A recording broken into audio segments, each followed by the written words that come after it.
يا مساء الخير، يا مساء السعادة، يا مساء الهنا على عيونكم، ورمضان كريم عليكم.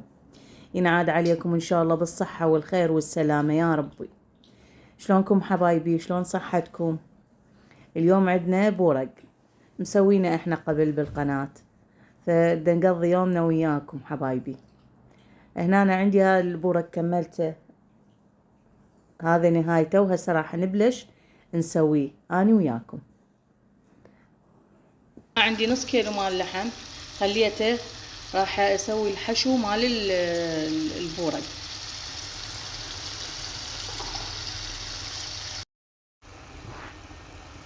هنا هسه راح اكمله، فرمت البصل كملته، وهذا راح اظل اقلب فيه من هنا لمن ينشف المي مالته. خليته على نار عالية حتى ينشف، لان ما اريده بعد يذب مي. مثل كل مرة نسوي الحشو مال الكبر، تقريبا هي نفسها.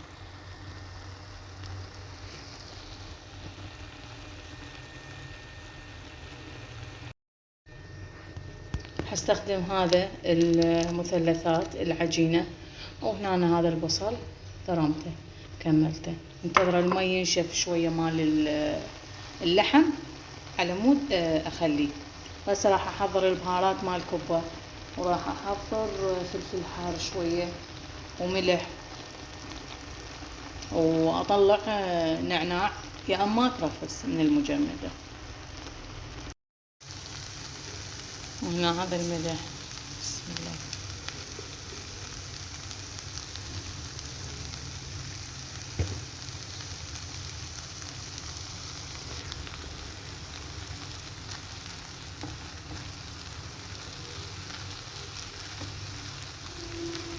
اقلبه زين وارجع لكم مرة ثانية.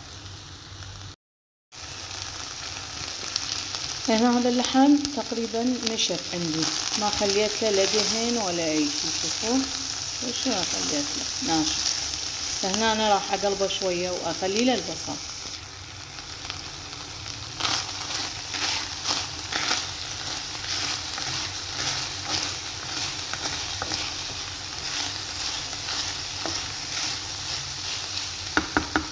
تقريبا هو هذا نص كيلو مال لحم خليته انا.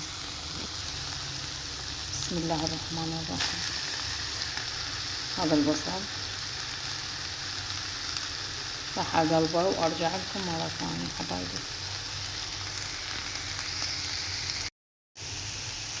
هاي قلبت البصل، بس اخليه يبدل شوية يكمل حتى اخلي له الملح والبهارات، بس اخليه على نار عالية على مود الملح لا يذب المي مالته.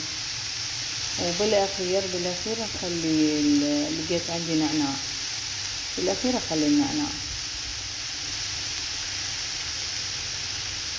فخلينا نشوف هسه شو راح نسوي.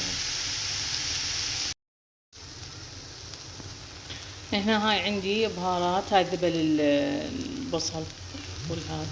شوفوا عندي بهارات مال كبة، هاي بهارات الملوية. راح اخلي، بسم الله،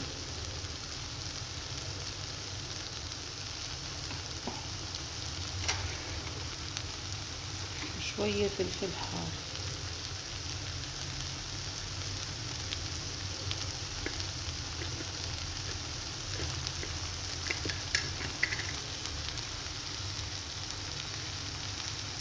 هذا فلفل حار انا طحنته.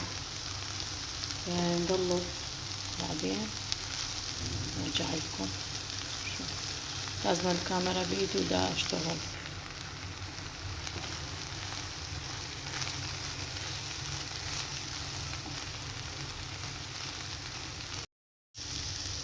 هذا النعناع طلعته من المجمدة.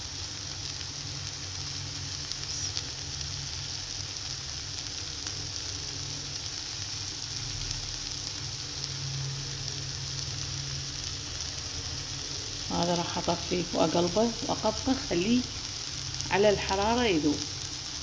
خلص.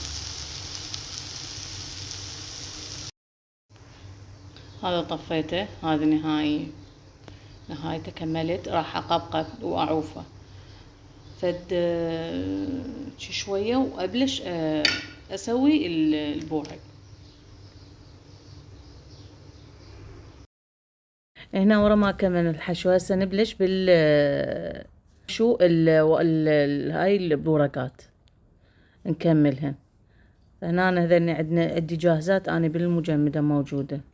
هنا شوية أخلي على الأطراف مي وطحين، فأخلي بإيدي شوية بالنهاية مالتها حتى شنو حتى تلف زين.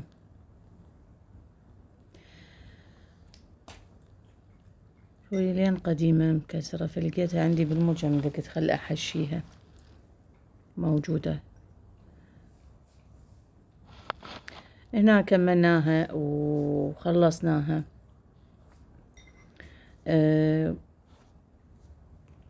سهمكم العافية إن شاء الله يا ربي. لا تنسونا الاشتراك بالقناة وتعليقاتكم الحلوة، ورمضان كريم عليكم إن شاء الله. ينعاد عليكم يا ربي بالصحة والسلامة والعافية.